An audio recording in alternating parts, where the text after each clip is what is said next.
Good afternoon all you hardcore boxing fans out there, how you doing? It's Big Porky here, and still the voice of hardcore boxing.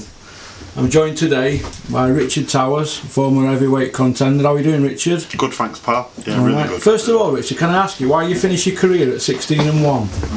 I finished my career at 16-1. I want to finish. I'm still not finished yet. Nobody is though, are they? No, I decided to exit boxing simply because I suppose I'm not the first and I won't be the last to feel like I'd got to a stage where realisation had hit home, and I'd sparred with everybody, I'd shared the ring with everybody, the successes, you know, somewhat the failures, you know, I'm out to judge, but I'm just saying people what had never amounted to what they initially expected themselves to amount to, and I was one of those that I realised it was a lot harder game, and I'd have probably had a better chance starting at a younger age. But in hindsight, I did brilliant. You know, comparing myself to these kids what have been on it from kids. I did brilliant. So I'm grateful for all the experiences I had. I'm grateful that my nose is still straight, and I'm grateful that I met some fantastic people, so I got plenty from it, but I realised that financially, you know, I've got 2 kids, I've got a house, I've got bills like everybody else has got, and I have to work like everybody else has to do, and you know, training demanded, or a boxing career demanded of me that I'd be away from home a lot, I'd be in places where I didn't necessarily want to be, you know, with regards to leaving my kids on their own and stuff like that, or with mums, you know.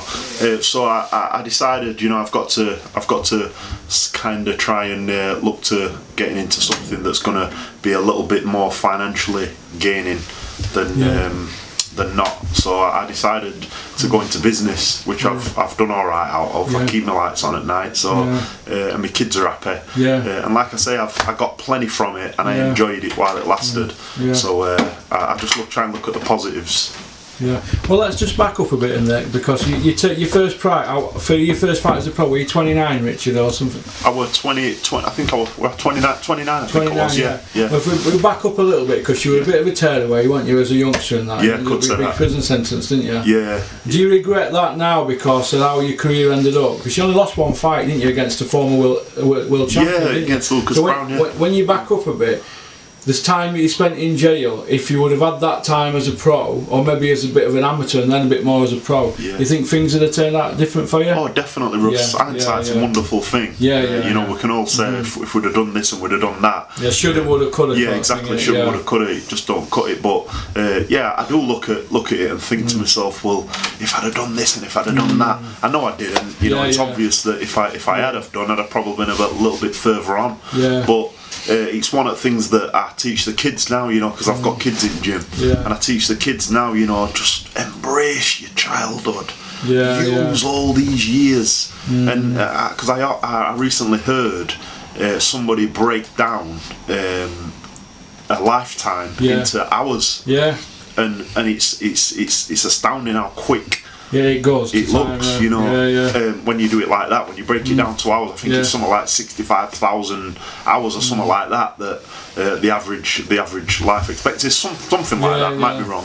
And I do that with kids now, and I try and I'm on the case, you know. And one of the things I said to kids in gym is, if you can put up with my SHIT, and then they'll all repeat, we can put up with anyone's, you know, because I share my experiences, good and bad. And I think that's all we can do, Russ, you know, because I have got regrets. I have got shoulda, woulda, couldas. I wish I'd have done this, wish I'd have done that. But I just try and remain positive and take the positives and put them into. Some of these kids have got negative influences, negative lifestyles, and I just try and use what I went through and mistakes I made to make sure that if they did make a mistake, they learn from these mistakes and move forward move forward in a productive way, you know, and it seems to be working up to now, Russ. So that's brilliant. That, because every day to you after the time you spent in prison will be like winning lottery now, because you're out in it, really. Yeah, well, I would drive into because after Brendan, I obviously went to Adam Booth. Yeah, but you in between that, didn't you go to Klitschko's out in Austria? Yeah, well, I was training with Emmanuel Strude for a while as well, but I ended up with Adam Booth on a more permanent basis. For 3 years, I ended up living with Adam. You stopped with Adam Booth 3 years? Yeah, I lived with him and his wife and his kids. We had him, he's very particular and meticulous in everything, isn't he? He's a bit, not an edible, or is he like a boxing geek, Euro type of guy, isn't he? He studies the game, and he's right up on everything. Obsessively, especially if it's Sugar Ray Leonard. Oh, definitely. or Roberto Durango, the Fantastic Four, Marvin Hagler and, what do you call him, did I say Roberto? Tommy Earns, obviously, Duran and Leonard. That's it, So Adam's he's very meticulous in his choice of people he surrounds himself with. He doesn't have that many people around him, does he? That's it. I was definitely privileged to be in that position. For 3 years, stop him. 3 years, yeah. You've had a good education, then, the best. So, like I say, you know, now I've got regrets. Of course, I look at things and I think I should have done this. Even Lucas Brown, you know, I look at that fight, and without dwelling or being negative, I do look at that fight and I think, how did I lose to that guy? You know, and I do think that, you know, which I'm sure every fighter that's lost a bout or a fight has thought, but it's a choice you've got to make, either dwell on it or learn from it. And in gym, I said to kids, and me and Dennis have got a regular saying where you know, we sometimes might fall into bad habit of saying, you know, we lost that, but not, and we stop each other and go, it's not, there's winning and there's learning, simple as that. And with kids now, you said to them, what nerves, and they don't know any different nerves that your brain preparing your body for battle. And that might be a battle in anything, business, might be a battle in boxing, but what I'm saying is all these little implementations, they seem to work for the good. So I'm actually glad that I went through them, because all times I went to prison from 17 up to 19, getting a 13-year sentence, but all mistakes I've made, I can look at my kids now and they'll not have to make those mistakes. That's the dream. Who knows, we don't know where we're going to be in 5 years time, but I just think to myself, that's the good I've got out of it. So we're alright, aren't we, Ross? We're alright. And at the moment you're working with Dennis Hobson and Steve Crump.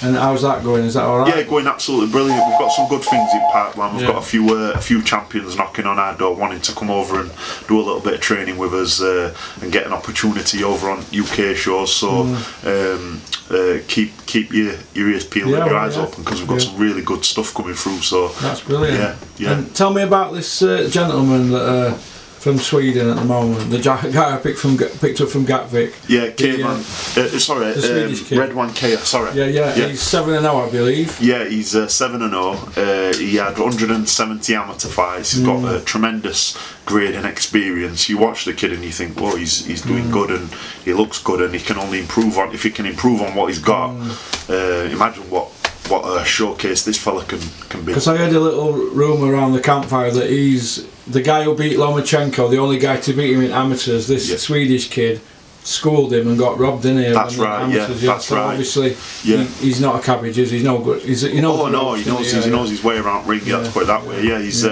He's an exciting prospect, you know, and he's one of the few champions, like I said, champion grade fighters that we've got knocking on door, and we've got him over, got him living with us, training with us, and everything's ticking right. So, you know, only time will tell. It's like one of other sayings we've got amongst us, you know, amongst our group, our network of close people, is, you know, we don't need people to be, oh, I'm loyal, me, I'm this, I'm that, I'm this, because I just stop it dead and say, you know, don't worry about that. I'll see what you are, and you'll see what I am. That's one thing that's for sure. So I said same thing with kids. You know, the grade and their experience speaks for itself. But only time will tell. This kid's real deal, though, isn't he? He's the real deal. So I'm assuming that because he's 30-year-old, he'll be fast tracked, won't he now? Definitely. Well, that's it. Yeah, exactly. He just missed out on Olympics, didn't he, by a great on a poor decision in Amsterdam. So he's got the pedigree, hasn't he? Yeah, he's got the pedigree, got the grade, as Adam would say, Adam Booth. I'm really excited. He's good to work with, because where I'd have to explain intricate details to kids because they've never seen it, he knows it, he's lived it. So it's exciting, and he's keeps me on my toes. And he's sparred some good kids on here apparently. He's been over in Surrey sparring with Michael Conlon, Lucian Reed, Harlem Eubank, Ryan weren't in camp, but he's had some good sparring. He sparred with a kid called David Joyce or something like that. He beat him in amateurs, and he's been over there sparring with them. So he's had a good few weeks out there training, and he's on track. He's on track, Russ. So next Friday then he's going to be his British debut, is it? Yeah, that's it, Russ. Yeah, on Free Sports TV. Yeah, Free Sports TV. Ponsford at Sheffield. And this is your first as a trainer. As a pro. So it's your virgin night then, this is my cherry popper.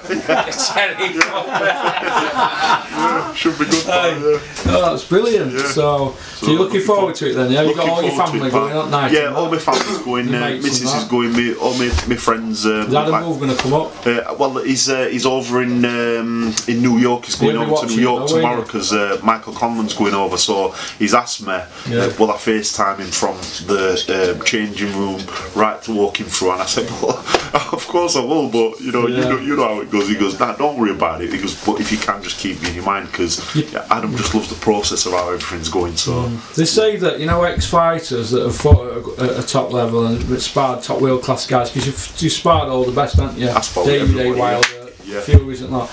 Yeah. Now they say that cause when they go turn into a trainer, they're more nervous as a trainer on the first night than they are as a pro. Yeah, it's funny. Right, You always feel like a responsibility. Definitely, you're always a little bit more nervous for somebody you feel responsible for, and I do feel responsible for all fighters that come into the gym. You know, whether they be 7 or 27, I feel responsible because they're putting their life in my hands ultimately. You know, one thing that bugs me more than anything is fellas that get into boxing and they're not emotionally attached. They're doing it for financial gain, or they're doing it because they want people to think that they're accomplishing something, and it's more than that. You've got a human being's life in your hands, and if fighters are doing what they're supposed to be doing in preparation for a fight, then they're at your beck and call. They're doing everything you ask them to do, and from a human being does that for me, that's I'm responsible for their life. That's how I see it. So damn right I feel nervous, but I also feel confident in what I've seen them do in preparation, because I know that that's the majority of the key. So well, that's brilliant. Well, listen, all the best on the night, Richard. Thanks a lot, Russ. Cheers, pal. And I'll see you at the weigh-in then. Definitely, Russ. Thanks a lot, all the best. Keep on trucking. Thank you. Thanks, Russ. Cheers.